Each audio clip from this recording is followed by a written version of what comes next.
Hello, Praveen. How are you? Oh,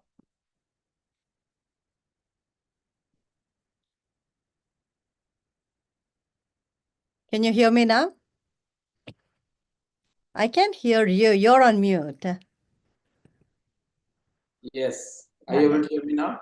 Yes, perfect. Thank you. Awesome. So,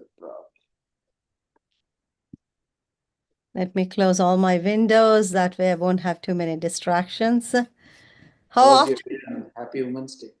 Thank you. Do you do this each week or how often do you do this? I do probably twice in a month Oh my because God. every week is becoming too much. Oh yeah, I can imagine. Because you have to coordinate a lot of things to read and prepare questions.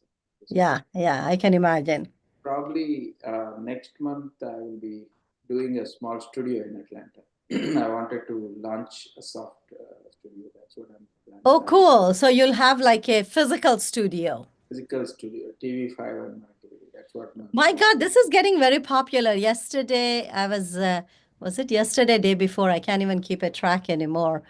We were doing a launch of a newspaper. So everything that we thought is going away is coming back.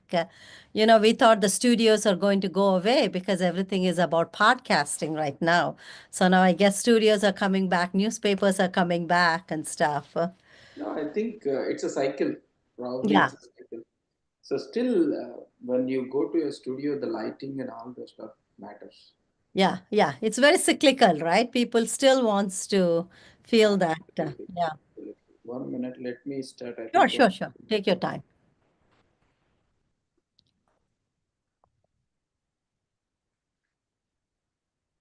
Oh my God, too many things you have achieved, Shileka. Yeah, Oh, ready? no, no. I always say maybe all of us do it, but maybe I put it out so you guys know. I should probably stop putting things out. Okay.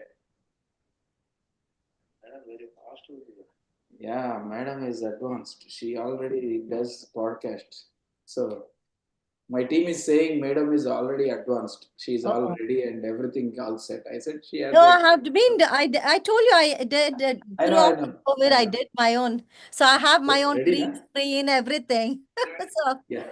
Okay. Yeah.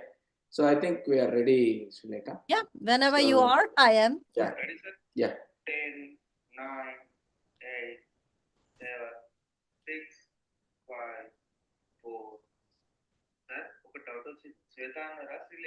Sri Lanka. Okay. Yeah, yeah,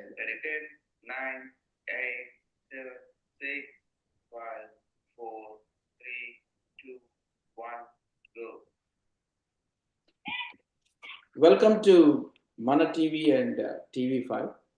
And today's special edition is on Women's Day. First of all, happy Women's Day to everyone across the world. And today we have an esteemed guest, Sri Lekha Pale, Dr. Sri Lekha Pale. She is from the Virginia area and she has achieved in her life. So, with that said, I just wanted to introduce Sri Lekha, Dr. Sri Lekha Pale, and then we will move on. Welcome, Dr. Sri Lekha, to this show. Thank you, Praveen. I am glad I'm here. Thanks to you for taking the time, and thanks to all the viewers for taking the time to listen. And happy International Women's Day to everyone. Thank you. So, before we start detailing about Dr. Sri Lekha, I just wanted to say today is Women's Day again. We wanted to empower women. On this International Women's Day, I just wanted to introduce Dr. Sri Lekha. She has a lot of accomplishment. First of all, I would say she is a health leader and she has 23 years of experience with healthcare, performance, education, and profitability in DC, Maryland, and Virginia area. She earned a doctor of physical therapy from Boston University, and she has been a visiting fellow at the Independent Women's Forum, and where she writes policy papers and healthcare affordability, cost, and price transparency, advocating for better healthcare systems in the US. She has served as the Vice President of National Capital Healthcare Executives as a prestigious chapter of American College of Healthcare Executives, impacting 1,800 members in advancing healthcare management. She is recognized globally for her research work and speaking engagement. She has been presented at a prestigious platform like the World's Hospital Congress of the International Hospital Federation. She volunteers as the Rehabilitation Division Head in the Healthcare Council. She is also a strong community leader. She has held various roles in schools, PTAs, including serving as a vice president and president to ensure better educational opportunities for children. As an Asian American leader, she actively promotes parent rights, educational reforms, cultural representation in schools, aligning with Governor Youngkin's policies. She has contributed significantly to the religious freedom by serving on the National Committee of Religious Freedom, working alongside Ambassadors Sam Brownback to protect religious liberty in America. She serves as a board member of American Hindu Coalition, promoting shared values and strengthening Indo-American relationship in US policy and governance. Passionate about philanthropy, she also raises funds for Vincente Ferrer Foundation USA. She represented the United States at the Global Entrepreneurs Summit 2018. She advocated for women entrepreneurs and promoted the theme of Women First, Prosperity for All. She is also a proud wife and mother to her two children, Mahat and Shirdi Palle, and attributes her success to her family continuous support. So today, Dr. Srilekha Palle is with us to inspire, motivate, and share her journey from being an immigrant to a nationally recognized healthcare leader, community advocate, and policy influencer. Excellent journey, Dr. Srilekha. So, first of all, I would love, as a part of this entire episode is for Indo-Americans in NRIs, right? The motive behind this podcast is only to influence and motivate the Indo-Americans. So, with that said, I wanted to first ask you a question. What is your, because being a mother, being a woman, balancing the life between your job, family, and also community, right? So, how do you manage your time from your day to day routine? If you can tell in 30 seconds or 1 minute, it will be very inspiring for all of us. Yeah. Praveen ji, one thing that I've learned in my life is all women are capable of multitasking. In fact, I think men too. I always say I have a boy and a girl, right? So I am not at all biased. I equally enjoy having a boy child as well as girl child. But a couple of things I've done in life is if I'm not passionate, I say that you can give me $1 billion, I will not do it. If I didn't want to do this, even if it is a paid podcasting, I will not do it. So I think if women or males, for that matter, if you take up something that you're really passionate about, then I think priority is you will prioritize, right? And I think just with regards to females, I see that we are actually very good at multitasking. That's one thing that I've noticed. Just with my own friend circle, with my own network, if we I'm very passionate about education because it took me a while. It was hardship for me to be educated. I come from a very small town, so it took me a while for me to be educated. So education is my passion. Religious freedom is my passion. Healthcare is my passion. So I only take up causes that I'm very passionate about. So if I have to burn my midnight oil to do the things that I feel like is worth it, I will do what it takes to make it happen. So that's how I prioritize, multitask, and I think finally I want to say that busier people are the ones that will get the things done. It's like if you really want to get something done, give it to people that are busy. They'll figure out a way to get the things done. So Absolutely right. I think that's the confidence, When I see you, the confidence, the level of confidence, and the background what you have, right? For example, if you see you are a doctor of physical therapy, right? correct. And you have moved from that to policy making and also religious freedom, involving, engaging in the community, and also aligning with the legislation, right? How did it happen? So, still you practice as a doctor for physiotherapy? Yeah, I actually manage healthcare clinics right now. So I work for a major healthcare system. I manage acute care. I have several physical therapists, nurses, cardiologists, for pulmonologists. That's kind of my stakeholders. That's who I work with. And then I have outpatient clinic. I'm also in the process of trying to get a chiropractic clinic up and running for my own personal entrepreneurial journey and so on and so forth. But my passion has always been not only just operational and strategic in my workforce, but outside of my workforce, because of things that I've seen in my clinical world, like unaffordability, not having healthcare transparency. For example, I say you go to Target, you know how much your T-shirt is going to cost. So my philosophy has been, how do you go to emergency center and not know how much is the service going to cost you, right?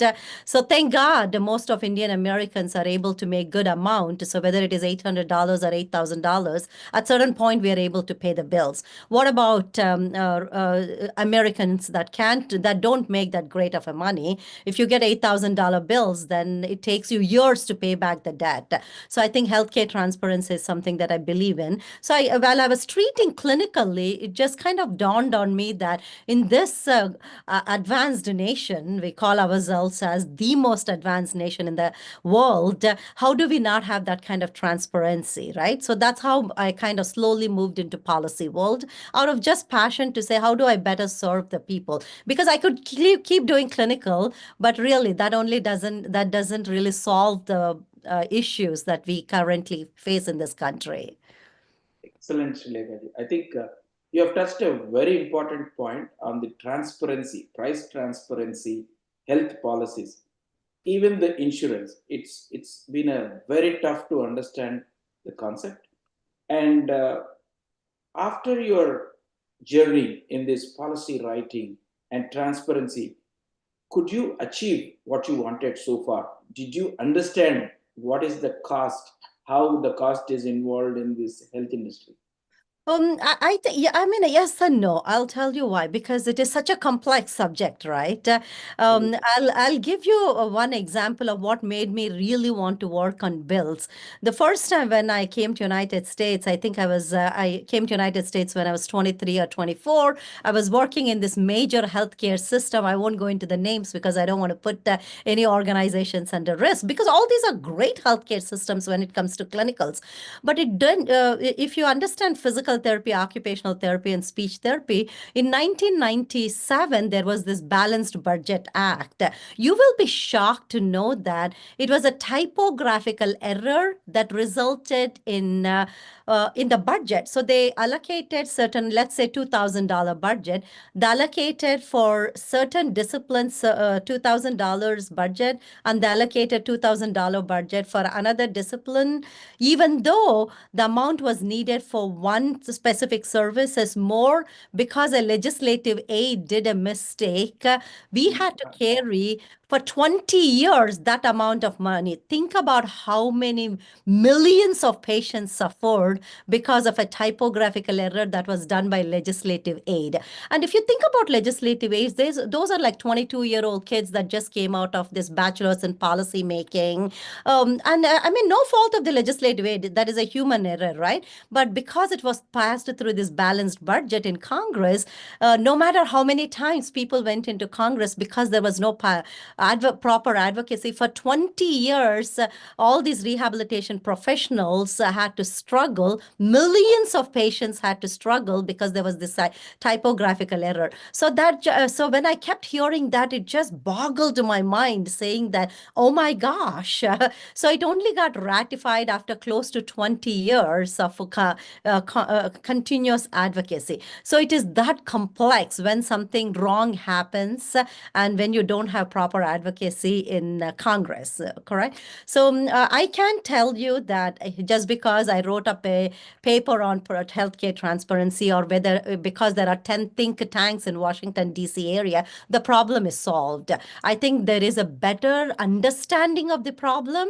But Praveen, if you think about it, I always say that first you got to diagnose the problem. If you don't even understand the problem, how do you solve it, right? I think there is definitely better acknowledgement that price transparency is an issue and we got to solve it to fix it. I think we are at least at that level. So now let's work on fixing it, is where we are. So hopefully in the next decade or so, we'll get to a point where we can start working on fixing it. Excellent. I think just wanted on that point, I just wanted to confirm, was that you have unfolded that, or someone in the legislation has unfolded this 20 years back because of this error on the No, budget? I think all of us were struggling with it, right? But I Okay. think we started vocalizing it more. It's like, again, I hope we get to that. It's like everywhere I went, I felt like I was one of those brown girl, right? You look around and you are like, how come there are not many of us trying to ask? So I still remember I went to Boers Island. It's in Virginia. You're in Northern Virginia. You don't feel like you're different because this is a very diverse community, and you get past a certain area. I went to it's called as the Boers Island. This was again 15 years back, right? The demographics have changed. All of a sudden you look around, you feel alone because you don't look, you don't feel. And I went there to attend one of these legislative meeting because I was curious to know why this is an issue. And you look around, all of a sudden you feel lonely because nobody looks like you, nobody talks like you. And I was there to advocate for this bill. So all I can tell you is that it is definitely not me alone. There are hundreds and thousands of therapists, but I can tell you that I'm somebody that is vocal and very persistent. So whichever legislator I talk to, I speak very passionately, and I also speak very vocally about the issue. So I mean, but then I will definitely not take the full credit for any policy or any bill because there is a lot of advocacy by hundreds and thousands of people that goes beyond behind the scenes in order for any bill to pass. It's like an army of us working towards it. So, Srilekha, with your knowledge on these healthcare policies, so how many policies you might have been influenced in the US government so far, and how it is possible, you not being in the legislation, how did you really make a difference? That would be really inspiring for all of us. Yeah, I mean, Praveen, you'll be surprised to hear if you go on to Capitol Hill, Mhm. um, you can advocate, and I think it's not just being on the Capitol Hill. There is what is called as Advocacy Day. There is legislative days, and then doing a lot of fundraising for the candidates, doing a lot of meet and greets. At every step of the way, you can advocate for the policies that you believe in, right?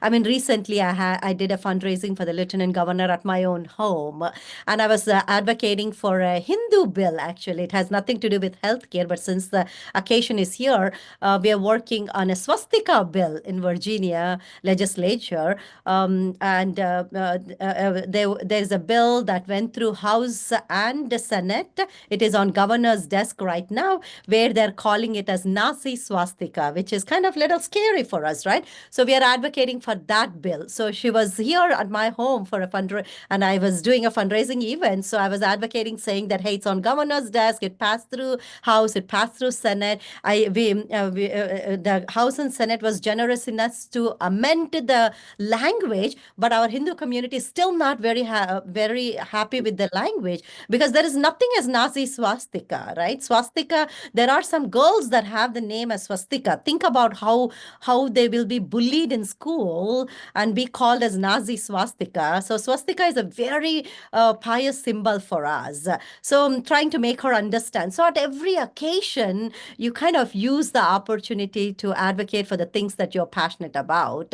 So you go to Capitol Hill, you when you see the candidates, you advocate for it, you do meet and greet. So basically, I see that advocacy is a tireless pursuit, right? And that's why I always say, if you're not passionate, don't do it because you'll get burnt out in like 2 years. So Absolutely. and also pick up the causes only that you're passionate about because there are plenty of people that will do other work, right? So that's just how you should pursue them. That's a very interesting point, Srilekha, because most of the people, you know, so when you said that bill is passed, it's a state level or it's a federal level? State level, Virginia state level. But Praveen, the reason I mentioned that is because we could set a precedent. Because if it happens in Virginia and we let it go and we are like, all right, we amended the bill, we are okay with the language, it's really not going to hurt. Then I would say Virginia becomes a model, and then it will get passed in Georgia. And then at certain point, you'll look around, and 50% of the states have passed, and they call it as Nazi swastika, and that becomes a norm. People like us, we knew this was happening and we didn't stop it, right? And that's my scary feeling. Granted, I've had some people come and say, but Srilika, you helped amend the bill and it is looking okay. It's not as scary as the first bill. But I'm like, we should never compromise. When we have an opportunity, when we have a governor that's willing to listen, let's get it perfect, because there is nothing as Nazi swastika. Swastika is a very pure form of symbol for Hinduism, and it's been there for centuries. When we have an opportunity, do it right. If we don't have an opportunity and we don't know any better, then that's okay, because there are a lot of things that are happening behind the scenes that we don't even know. But when we know things are not going right, then advocate for what is right, right? Right. So this is one of those bills. So, Srileka, I think this is a very, very good initiative what you have taken. If I hear to the layman, like all the viewers, to know more about this swastika, if I heard that a story in California, someone has put that on their cars, and then the cops came, and then they thought that is different on the symbol. So this is really, people are scared about this. So it's very great that you have done in Virginia, and typically I think I would encourage all the other states also to raise this issue and form it as a bill and then pass. So that's very interesting. Thank you so much for all the work. Now, Sri Lanka, I just wanted to also inspire the audience. How did you get connected and be an advisory for so many things in the government? What is the trigger point for you to join in these advisories? So, Praveen, I say that again, as a clinician, you feel like you can keep doing the clinical work, but nothing will change until you're on the helm of things, right? If you're one of those smart person, you'll realize that very earlier on in your career, that until if you want to make change, you don't want to be part of the menu, right? You want to really be at the I mean, you can be at the pedestal all the time, but at least you want to be one of those key stakeholders or the decision maker. And I will tell you a couple of examples that have happened in my own career that made me really think. I had I mean, I had a patient, Dr. Chaco, and I don't think he would mind me mentioning, because he actually had written a book and he mentioned my name in the book. This gentleman was a Kaiser insurance patient. The doctor had dismissed him, saying that the patient will never walk. He came to one of our rehab center, and for Kaiser would never approve of his. I'll make the long story short. And week after week, when I used to pass by, I used to talk to him. I knew he was super motivated. So every single week, I used to attend this what is called as utilization review, and advocated and made sure he got his 100 days, right? And by 100th day, the patient started walking. He walked out of the facility, right? This is a long story short. And he wrote it in his book that if it wasn't for Dr. Pale, I would have never walked out of the facility. And this was a patient that walked in where the doctor totally dismissed him and said he's never going to walk. And Kaiser was like, but the doctor said the patient is never going to walk, right? It was the constant advocacy, because he was so motivated that he wanted to walk out of the facility. And he really was working so hard in rehabilitation that made me believe that let me give him a chance. And once he plateaus, we'll dismiss him from the rehabilitation care. So you either need to have a rehabilitation professional or your physician or somebody aggressively advocating for you, or you need to have your insurances advocating, somebody advocating for you in order to progress in your therapy. And in order to do that, you have to be a decision maker. A clinician can only do so much. So once once you get the thought process that you got to be a decision maker in order to make the change, you can't help it but kind of slowly move yourself from a clinician and move into those roles where you can actually make a difference, right? That doesn't mean that clinicians don't make a difference. I'm just saying that if you really want to make a difference, then you need to move into decision making roles. And I Absolutely. think that's the key. Like how I always say people move into entrepreneurial roles. I think that's how most immigrants do because they feel like if they keep working, they'll keep working. So if you see most immigrants immediately move into entrepreneurial roles because they feel like, you know what, I work hard anyways. I may as well work hard for myself and give employment to others. So it's the same Absolutely. mentality. Great, very great, inspiring story there, Sri Lekha. So this gives everyone to think through. As you move in your profession, you also need to see how we can bring changes. That's the message definitely we take here. And let's talk more about the community service and advocacy. So you have been actively involved in community service, cultural events, and also the public services. Especially, I saw many social events on your LinkedIn, like you have hosted recently the fundraising for the at your house. The Lieutenant Governor has done. So what inspired you to serve the community? Yeah, again, I think my kids, Praveen, I don't think I say this to everyone. I don't think anyone comes to United States and say, I'm here to serve the community, right? And neither I was that way too. I mean, I was 23, 24 when I got into United States. I immediately have changed. Typical mom lifestyle, right? You become a wife first, you have your arranged marriage, you come, you immediately have your child and stuff. But I think again, like anybody else earlier on, when my son started going to school, it didn't take me too long to realize that unless you advocate for your child in school and you're involved in school, the education is not the same quality, right?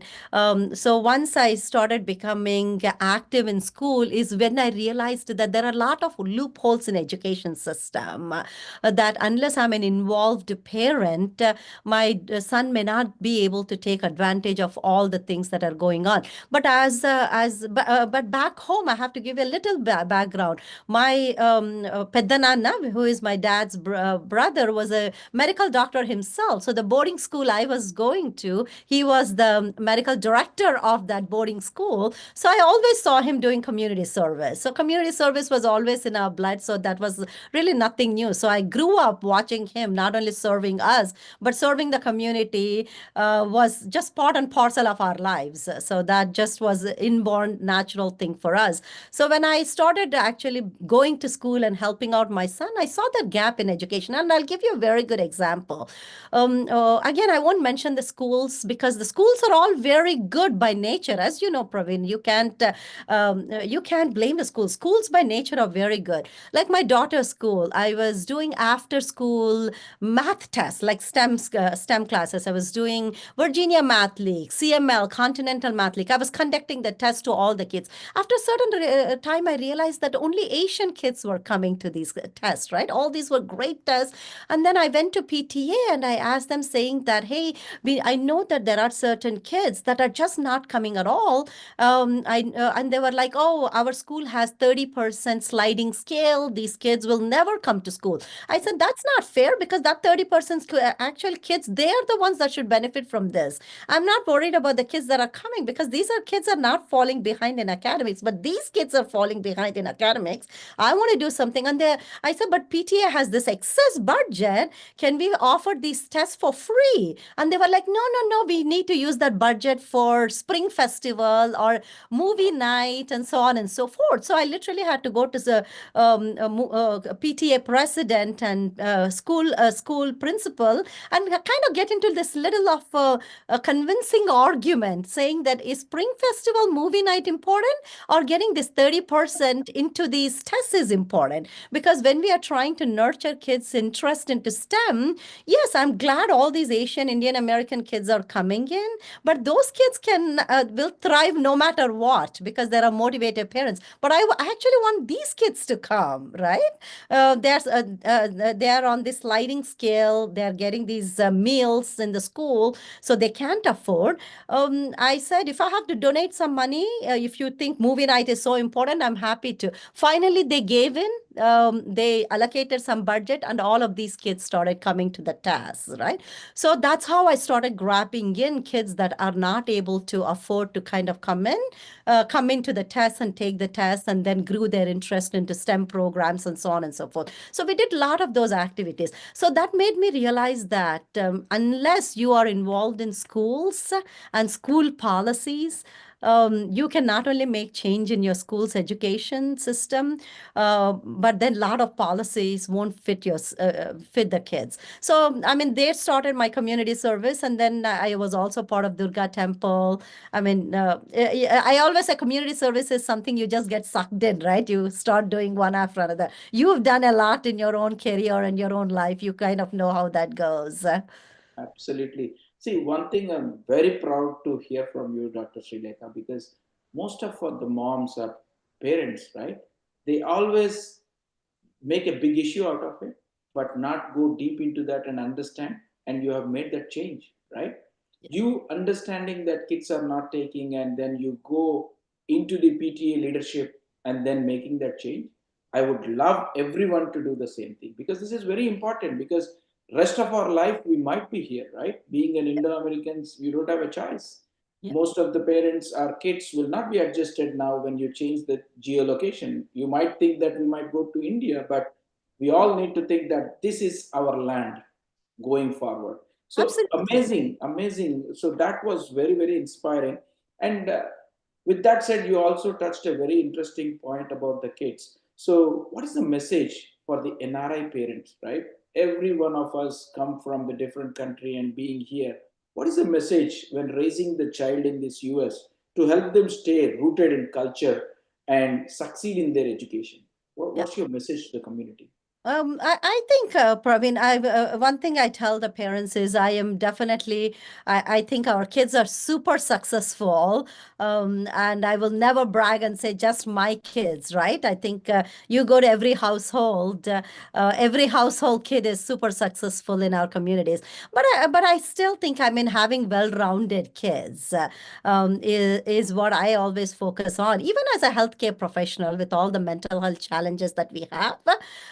I think we should definitely challenge our kids, never hold them back for whatsoever. There is a fine balance. The mental health is a real issue. So I will never say hold them back because you're so worried about their mental health and stuff. But on the same token, I don't think we should push them to a brink. I think we've kind of done a very good job of diversifying when kids are showing interest in different fields and so on and so forth. But I think just being involved in their schools and education and stuff. And I think after that episode of getting other kids involved, I started taking leadership roles. I was the vice president in my son's thing, and then I became the president, because then that gave me a chance to actually make the changes. Again, sometimes being at the helm means you can make the changes, right? Otherwise, you can only do so much for your child. You can't do a global changes. But I think just being involved, the kids need to see us more often. They really need to see us selflessly sometimes serving, because they think that I think they need to just see us more often. I think that would make a big difference, whether they like it or not at that point in their lives. But I think I really enjoy watching them grow, and I think kids really appreciate us being involved in their lives. Excellent, Srilekha. Very, very insightful message for all the NRI parents as well. Definitely, who are watching or who will be watching, they will understand why do we need to be part of this policy making or changes, understand the system here and how we can utilize and make available for everyone. That's an interesting story, because most of the being in this media, I also see a lot of things on the raising the children, right? So there is a lot of family and child services, how things react when we don't take the parenting very seriously. It's not the same what we do in India. It is always different. So knowing more on the policies from different angles makes us more be freedom in this country, right? But And Praveen, if I may also add, because you said that, it just made me think. I think in the beginning, I almost thought, in the beginning, because I thought I was much more of a young parent, I thought American education was the superior education, right? I didn't know any better. And I think the longer I've been in the United States, I think it's a great education, don't get me wrong. But my impression that it is the superior education is actually not accurate, right? First, I thought, oh gosh, memorization is so bad, but actually, it's not. It is okay for some of the key concepts to memorize. So Indian education was actually a good education. It is okay to be gung ho about science and math, right? So all my old concepts that, oh my gosh, Indian education was so boring, American education is the best. And again, I still think American education is a good education, but on the same token, our education system was not actually not bad. I think it's a fine balance. So for the parents, that I would say that all that West offers is not the best, all the East offers is not that. It's a take the best from the West, but don't ignore the East too. Try to merge both of them, but don't ever just assume that all the things that is happening in schools right here is good. Trust me, I've seen things that I am appalled. So that's why I say be a room parent, be involved, go to their games, observe things, and question if you have to. absolutely, very well said. So let's talk about the women empowerment and leadership, Srilekha. So you have achieved so much in a male dominant industry, that is the health industry, right? So what is the advice do you give for the women who aspires to break barriers and lead? Yeah. Now, Praveen, I mean, if you think about it, healthcare management is kind of male dominated, but healthcare actually is not. I mean, if you look at either physicians or nurses, it's actually very much female dominated. But I think you're absolutely right from the perspective of management, right? If you enter into boardrooms, it's still very much male dominated. If I may, I'll kind of get little distracted. Recently, I was on a delegation. I went to Dubai, Abu Dhabi, and Bahrain with the American Jewish Community Coalition, and we were about 12 of us.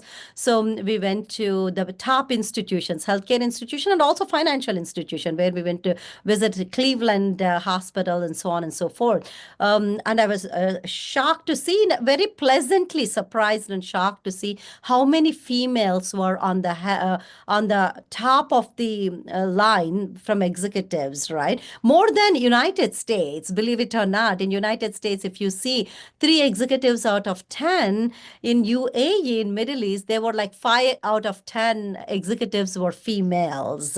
So I think, I mean, I said the same thing. I mean, and extremely qualified, very well educated, could articulate. And again, I shouldn't have been shocked, but I was pleasantly surprised of how well they were doing. So I think in the entire world, women are totally thriving, and it just shows that the more women thrive, the economies will thrive. There is a very good reason why Middle East is starting to thrive so well in the past decade or two, because now they have such empowered women. Not only in politics, I met two women MPs that just knew politics, even global politics. They could speak articulately, not only about Middle East. They could speak about United States and Indian politics as well as any Indian politician could do. And I met a pilot who used to fly, who currently flies Sheikh too. So it's just women pilot. I was like so impressed. So the reason I bring that up is I think women are thriving everywhere. So I don't think the concept of like are they still empowered is no longer existent. I think they're already empowered. Granted, that doesn't mean that it's happening everywhere. There is definitely that layer that is not happening, but there is a layer that's already out there. But I think in United States, I think in boardroom settings, you're 100% right. There is gender parity still exists, especially in United States, which is kind of strange, right? That should not happen. There is definitely gender parity, but I think boardroom syndromes are starting to think about it much more in depth and starting to work on it. But at this point, there is, I think, for to answer your questions, what can females do? I think one thing that they have to do when they walk in is that they should first feel that they are in there because they should feel confident that they're there because they know what they're doing. I don't think they should have imposter syndrome. I think many women go through that imposter syndrome that maybe I'm invited, but I'm not supposed to be here. I think the minute you have that feeling, you can't perform. I gave an advice to one of my male friend, actually, very good friend of my male friend, when he was getting nervous. He was going to Bangkok. He was getting nervous about seminar. I said, Sridhar, the reason they invited you is because the audience don't know any better. Exactly. So if you're present that they don't know any better, you will be fine. Otherwise, they wouldn't invite you. They think you're the Absolutely. subject matter expert. So how could you go wrong? So there you go. Right. You're absolutely right, Srilekha. Yeah. Because it's not only women, even male, right? Everyone will be not confident. But you rightly said that when you go into a conference, whatever you know, you should be very confident. Yeah. The other people, everyone, don't assume that everyone knows everything, but definitely they'll hear. Here Yeah. and where we might make some mistakes, but our confidence will drive the entire journey. Yeah, absolutely. Excellent. And culture, right? Let's talk about culture. You have done much work in culture. You have worked with the organizations like American Hindu Coalition. Why do you think that culture and religious representation in US is very important? Yeah. Oh, Praveen, I have I feel like culture drives everything in this world. I mean, I'll rat out my mom. If my mom hears it, hopefully first thing she won't understand so much of it. My mom couldn't speak English very much growing up, right? She Mhm. had PUC degree growing up. She always wanted to go to English medium school growing up. She comes from a very small town. She took pride that I could speak in English. She was very she wanted me to speak, but I was one of those person that always went back to speaking in Telugu. I took pride in speaking, but she was like, "No, my daughter can speak English." She used to tell people because I always went back to speaking in Telugu, but she had to tell people that no, no, no, my daughter knows how to speak in English because she thought that will what will stand me out. But I was like, I was somebody that because I believed in that even while growing up. Not only language, I think once you're grounded in your culture, no matter where you go, the confidence will come through. And I feel like if you lose culture, then everything is lost. It's like parents, right? You don't respect your parents, and who else will you respect? You don't. You can't. I feel like it's a god. It's like I say this in even in a jokingly manner. It's like you have to believe in God so you can at least blame Him if nothing works out. I said at least you should have God to blame, right? So at least for that you need to start believing in God. So I think culture drives everything. That should be the foundation. And going Absolutely. back to American Hindu Coalition, actually, American Hindu Coalition is not a cultural organization. It's a purely political organization.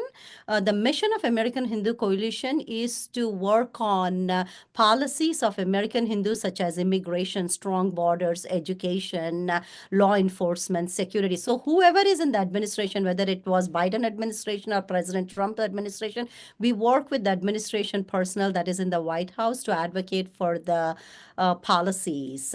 So it's a purely a political organization, but I have been part of a lot of cultural organizations such as Telugu organizations where we hold Diwali events and Ugadi events, Sankranti events, and so on and so forth. But again, going back to your point, culture drives everything. If you don't understand your culture, I think you'll get lost. Excellent. And another tough question I would love to ask you. So, culture definitely drives. So, how much culture we are transmitting to our young generation? Do you think that we are doing a good job in transmitting that to the younger generation? I think we are as good as. I mean, I think sometimes it saddens me that when I go to India, that in India, in Bharat, we don't. Sometimes I feel like the culture is getting lost. I mean, I think it is a very relative term, right? Who do you compare and say that we are doing a good job or a bad job? I mean, do you compare with UK? Do you compare with Australia? But I think my parameter is comparing with Bharat, right? When I go to Bharat, sometimes I feel I hope my Indian audience of yours are not going to yell or scream at you. But sometimes when I go to Bharat, I feel like sometimes the culture seems to be deteriorating at certain parts. Here, I feel like we make additional and extra effort to ensure that the culture is protected, the integrity is protected. So, but again, it's very hard to. Where is the parameter? Who are we comparing? It's a very relative term. Culture is a very relative term, right? But I still think that people do a very people try harder to maintain the culture here. What I do pray though is that it continues from generation to generations. But I do take a pride when I see a Caribbean person, like I told you, the Sheikh's pilot that I just met. Parents went to Caribbean islands 200 years back. Oh, wow. But her name is still an Indian name. And the minute she saw me, she wanted to strike a conversation because she feels like she's my Indian sister. And she was asking about the roots of her. That I take pride in. So her parents instilled something in her that sparked her conversation to ask about her ancestors, right? I hope our kids, even after 200 years, will feel like they still have those roots, right? I think that would be the measure of our success. But I think at this point, I think we are doing our best. I can tell you that.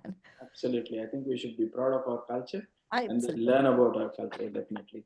So, what you have served in many of the advisory boards in the government, right?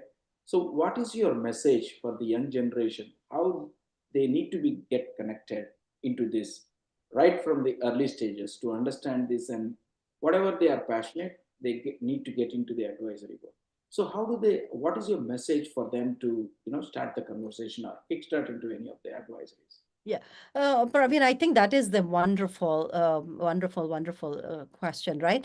I think getting into the boards and commissions is the best way, not only for younger generation, even for our own things, right? Like I'm part of Virginia Asian Advisory Board at this point, but a lot of Chinese and Koreans and Japanese, not so much as in Japanese, but I know a lot of Chinese and Koreans are very proactive into getting into Asian Advisory Board. Before I came into this Asian Advisory Board, I got appointed by Governor Youngkin. It was pretty predominantly dominated by API, which is also okay. But the reason I bring that up is it's like I don't think we were as proactive in getting into the boards. I think we should not settle down for donating and taking a picture and just being happy with the picture, right? That's okay. Take a picture with President Trump or Clinton and stuff. But when you are making those donation, make some ask. It's like, hey, we have this swastika bill on your table. We have this a bill coming up. We have this Hindu phobia bill. Like I went to Ro Khanna's office. I was passing by for on Capitol Hill for some other bill, and Rokanna had a huge board on his door. He was in there. His door was closed, and it says no Islamophobia and no anti-Semitism. And I took a sticky note and I put in saying that, hey Ro, this is Shrulika, just passed by your office. You weren't in the office. Thank you for putting no Islamophobia, no anti-Semitism. I support this. How come you didn't put no Hindu phobia? There is Hindu phobia going on in your own constituency. Thank you so much. We respect you, Sri Lanka. So it's like making him aware that that's happening in your own. So you're supporting no Islamophobia, no anti-Semitism. I support too. But where is no Hindu phobia, right? So it's like those are the things. I think getting involved very earlier on and vocalizing. I mean, could I have been nice to him and taken a picture with him? Yeah, I could have been, but how is that really helping the community, right? It's like there was Delegate J.J. Singh, and he just got elected into Virginia Assembly. So I saw him the other day. The first question is, "Hey, it unanimously passed. You are our advocate. How did you pass this swastika bill? How could you? We donated for you. How could you?" We had Congressman Suhas Subramaniam. I said, how could you be okay when meritocracy test got taken over? As an Asian American, meritocracy is at top of our list. So you're constantly having to ask. So I think my message would be that for younger generation or us, we should not take we shouldn't compromise by just taking pictures with them. We should still take, trust me, I love pictures too. You see, I posted it, but that's not, we should never stop there, is what I'm saying. We should advocate, we should question, we should compromise sometimes when necessary. We should negotiate. We should go to the table. We should be involved. We should be engaged. We should be at all levels of the government. If you go to Capitol Hill, you see a lot of Muslim Americans, which is good. We see a lot of Jewish kids, which is all great. But you don't see a lot of Hindu kids. I hate to Absolutely. divide and rule, but I think we should just be involved, is what my message is. You are spot on, Srileka. You are spot on. Yeah. By the way, I already had a conversation with Suhas too. He came on to my podcast too. So that's great to hear from him too. So you are very energetic and you pass by and learn quickly things and give them back your suggestion. That's very, very a good quality from you. So from coming to all of us, Indo Americans, do you think that any of them know about the bills, what bills they are passing, who has done what? I don't think so, Srileka, because you are very much engaged in the advisory boards. You are aware of all these things. But now, my question to you is, how do you need to engage the community to know about these bills? I was just thinking recently that you need to have a monthly meeting to give these all updates, or you need to prepare all these bills, and at least 100 people or 50 people can hear about that. It might be a change. So you tell us how to get engaged in those Yeah. bills, getting No, knowledge. again, Praveen, your questions are actually excellent, right? I mean, I'm really enjoying because you're asking meaningful questions, right? And nobody would know, even I wouldn't know. I will tell you, that's why we have these think tanks, right? I always say nobody would know everything, but when there are think tanks like Kona is an organization that brought this swastika bill to my attention, HAF, right? When there are these think tanks, I say they are always dedicated to doing these things, then donate to those organizations. Or when they're doing events, get involved with those organizations. I always say we wouldn't, I mean, we can be everywhere. We won't know everything, right? But if I'm passionate about healthcare stuff, then I try to kind of I say we have time, talent, and treasure, right? So if I don't have the time, then I try to give my talent somewhere. If I don't have the talent for some of the things, then I try to give my treasure somewhere, right? So that's how we try to do. But what you don't want to do is don't want to give your time, you don't want to give your talent, you don't want to give your treasure. See, that is not okay to me. So when I don't have the time, like now I'm not part of my kids' schools as much. So let me take that back. I'm not part of a temple community as much just because I don't have the time. I'm so involved in politics and policy making. I don't have the time to go and volunteer as much in temples as I used to do when my kids were growing up. But I try to donate some money there because I know I don't have the time to put in. I think that's what we need to do. So there are a lot of think tanks. HAF is a think tank, which is Hindu American Foundation. Kona is a think tank. So I strongly recommend saying that pick what you're passionate about and see whether you can give your time, talent, or treasure, and then let them do the work. All right. I think that's how you should kind of divide up. But if you're interested in healthcare, then think about what are those credible organizations and try to figure out whether you want to give your treasure or you want to spend your time or you want to give your talent there if you feel like you have the talent to do. But again, my message, let's not do it's not okay not to do not do anything is all I would say. Excellent. Very well said. PTT. Yeah, Time, treasure, and there you talent. go. Triple T Very is well what I said. say. Give something. Absolutely. So, how is the support from your family, especially your husband? Because it looks like you're very, very active in all of this. and it takes time and energy for all of this. So Yeah. how do you manage, and what the kind of support you have from the family? No, I say you can do nothing if there is no family support, right? My husband, I could not have asked. And again, if you don't have family support, I said don't enter into it because at the end of the day, same like culture, family is the foundation. It drives everything. And if there is no family support, Praveen, I believe you are also a Telugu person, right? I'm Yes, sorry, I didn't even ask you. There is a proverb in Telugu. I hope I say it right. Intlo gelchi, racha gelchi type lo. exactly. Yeah. I always believe strongly that don't ever go out and spend time if you haven't set foundation at your home, because nobody will question something goes wrong if things are not set right at home. I've always strongly believed that. I mean, my entrepreneurial journey, I put it on hold until my daughter goes to college because at the end of the day, if my daughter doesn't succeed well, I mean, my entrepreneurial journey means nothing to me. So I think we all should pace, right? And I think for most part, Indian Americans prioritize family. I've never seen many families that are just letting their families go just to go out and do. I think we know how to pace ourselves, at least most of us know. Family, culture, I always say faith, family, freedom, all of these are core principles for us. And thanks to our good cultural roots that we came with, we are super grounded that way. It's like for tomorrow, I exactly know when my daughter needs to be picked up, when she needs to be dropped off. After that, I know you introduced me. I have an India philanthropy day tomorrow, so I'll be going there. But I made preparations for my daughter to be picked up. You know, you do your thing before you get out for that event. Absolutely. I think great suggestions and inspiration from you, Shileka, especially TTT, FFF. These are the two things definitely I learned from you today. And in the interest of time, we really thank you for all the message what you have given. Finally, I wanted to ask a message from you as we celebrate Women's Day today. What is your core message to the women who want to balance family, career, and community service? Yeah.